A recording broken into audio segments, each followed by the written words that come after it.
ఈ రోజున ఎంతోమంది పడిపోవడానికి, ఎంతోమంది దిగజారిపోవడానికి గల కారణం ఏంటంటే దేవునిని దూరం నుంచి వెంబడించడాన్ని బట్టి. అంటే దేవునికి ఒక వ్యక్తికి మధ్యలో గ్యాప్ అనేటటువంటిది వస్తుంది.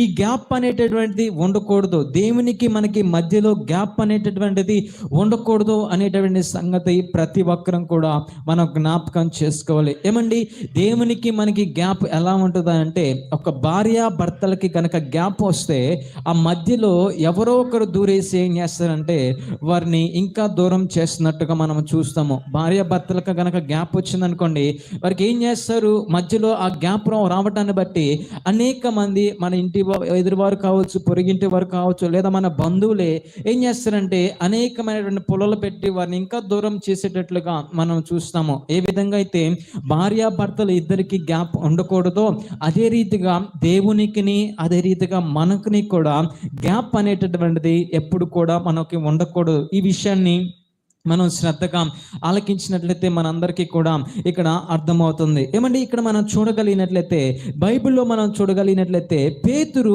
దేవుణ్ణి దూరం నుంచి వెంబడిస్తున్నట్లుగా వాక్యము మనకి తెలియజేస్తుంది. ఆ భక్తుడు పడిపోవడానికి కారణం ఏంటంటే అతడు దేవుని దూరం నుంచి వెంబడిస్తున్నాడు. చాలామంది అంటారు, కొంతమంది అనుకోవచ్చు, అయ్యా ఎలా వెంబడిస్తే ఏమవుతుంది, దూరం నుంచి అయినా కానీ వెంబడిస్తున్నాడు కదా అని కొంతమందికి డౌట్ రావచ్చు. అయితే దేవుడు వాక్యం సెలవిస్తుంది, ఈ గ్యాప్, ఈ దూరం అనేటటువంటిది అసలు మంచిది కాదు అన్న సత్యాన్ని మనం అందరం కూడా తెలుసుకోవాలి. ఒకవేళ దేవునికి మనకిని ప్రార్థనా జీవితానికి మనకిని కనుక దూరం అనేటటువంటిది కనుక వచ్చినట్లయితే మన మధ్యలో అపవాది గారు దూరేటటువంటి అవకాశం ఉంది, శత్రువు దూరేటటువంటి అవకాశం ఉంది.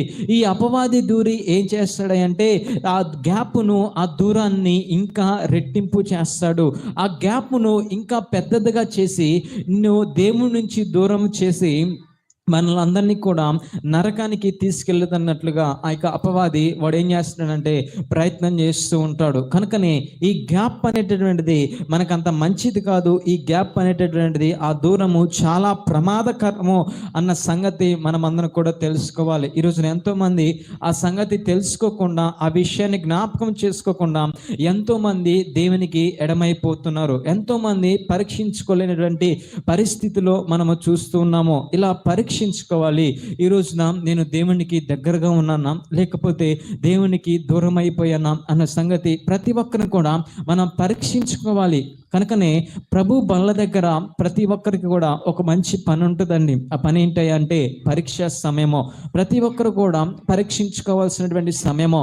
ఆ బల్ల దగ్గరికి వచ్చినటువంటి తర్వాత ప్రతి ఒక్కరు కూడా ఏం చేయాలి అంటే పరీక్షించుకోవాలి. ఈ వారంలో లేకపోతే ఈ దినాల్లో నేను దేవునికి ఎక్కడ దూరం అయిపోయానో, దేవునికి విరుద్ధంగా ఏ పని నేను చేశానో అని కనుక మనం పరీక్షించుకోగలిగినట్లయితే, పరిశుద్ధాత్మ దేవుని కనుక మనం వేడుకోగలిగినట్లయితే, పరిశుద్ధాత్మ దేవుడు ప్రతిదీ కూడా నీకు బయలుపరుస్తాడు. ప్రతి విషయాన్ని కూడా నువ్వు ఎక్కడ పడిపోయావో, ఎక్కడ దేవునికి దూరం అయిపోయావో ఆ విషయాలన్నీ కూడా పరిశుద్ధాత్మ దేవుడు ఏం చేస్తాడంటే మనకి బయలుపరుస్తాడు. ఆ విషయాన్ని దేవుడు మనకు బయలుపరిచినప్పుడు దేవునికి కృతజ్ఞతలు చెల్లించి ఆ యొక్క పాపము ఎక్కడైతే నువ్వు దేవునికి దూరం అయిపోయావో ఆ విషయం నువ్వు జ్ఞాపకం చేసుకుని, తండ్రి నన్ను క్షమించి ప్రభువా అని దేవుని సన్నిధిలో క్షమాపణలు వేడుకొని కనుక మనం బలలో చేవేసినట్లయితే దేవుని యొక్క ఆశీర్వాదం అనేటటువంటిది మనం అందరం కూడా చూడగలుగుతాం. ఎంతోమంది భక్తులు అండి, ఒక సేవకుడు ఏం చేసేవాడంటే, ఆ సేవకుడు పని ఏంటంటే 6 నెలల పాటు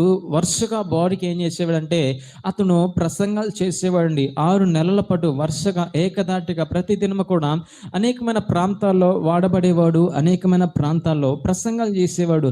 ప్రసంగాలు చేసిన తర్వాత 6 నెలలు అయిపోయిన తర్వాత 2 నుంచి 3 వారాలు అతను ఏం చేసేవాడంటే ఒక గదిలోనికి వెళ్ళిపోయి బయటికి రాకుండా అతడు ఏ ప్రసంగాలు అయితే చేశాడో, ఏ వర్తమానాలు అయితే అనేకమైనటువంటి జనాంగానికి అందించాడో ఆ వర్తమానాలను అతడు ఎదురుగా టీవీ పెట్టుకొని ఆ టీవీలో తన ప్రసంగాలను తానే ఆ భక్తుడు వినేటటువంటి వాడంట. ఆ భక్తుడు ఎందుకు అలా చేస్తున్నాడంటే ఆయన చెప్తాడు ఏమనంటే, ఆ యొక్క భక్తుడు తన ప్రసంగాలు తానే వింటుని బట్టి అక్కడ ఎక్కడైనా అతను పొరపాటు చేసేయడమో, ఎక్కడైనా చెప్పకున్నటువంటి మాటలు, ఎక్కడైనా ఇంకా సరిగా చెప్పలేనటువంటి పాయింట్స్ కనుక ఏమైనా ఉన్నట్లయితే అవన్నీ కూడా ఒక నోట్స్ పెట్టుకొని ఆ నోట్స్లో అవన్నీ కూడా రాసుకొని మరలా అతను ప్రసంగించడానికి వెళ్ళేటప్పుడు ఆ తప్పును మరలా రిపీట్ చేయకుండా అతడు ఏం చేసుకునేవాడంటే దాన్ని సరిదిద్దుకునేటటువంటి వాడు ఆ యొక్క సేవకుడు. అదే రీతిగా ఈ దినాల్లో మనం కూడా ఏం చేయాలంటే ప్రతి వారం కూడా దేవుని యొక్క సన్నిధిలో మనం పరీక్షించుకునేటప్పుడు దేవుడు తప్పకుండా ప్రతి ఒక్కరికి మనం ఎక్కడ పడిపోయామో,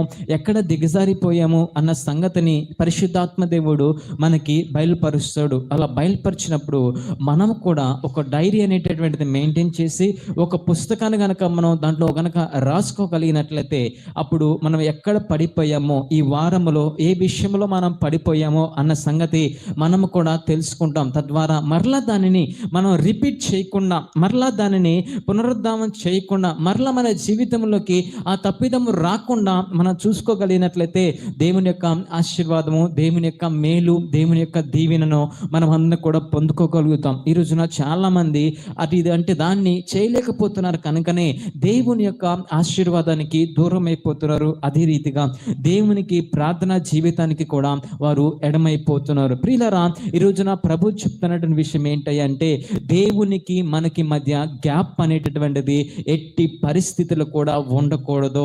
ఇది చాలా ప్రమాదము అన్న సంగతి ప్రతి ఒక్కరు కూడా ముఖ్యంగా జాగ్రత్తగా ఈ విషయాన్ని మీరు నోట్ చేసుకోండి. దేవునికి మనుషునికి మధ్య గ్యాప్ అనేటటువంటిది ఎట్టి పరిస్థితులు కూడా రాకూడదు. ఒకవేళ వచ్చినట్లయితే ఇది చాలా ప్రమాదము అని మనం తెలుసుకోవాలి. మీరు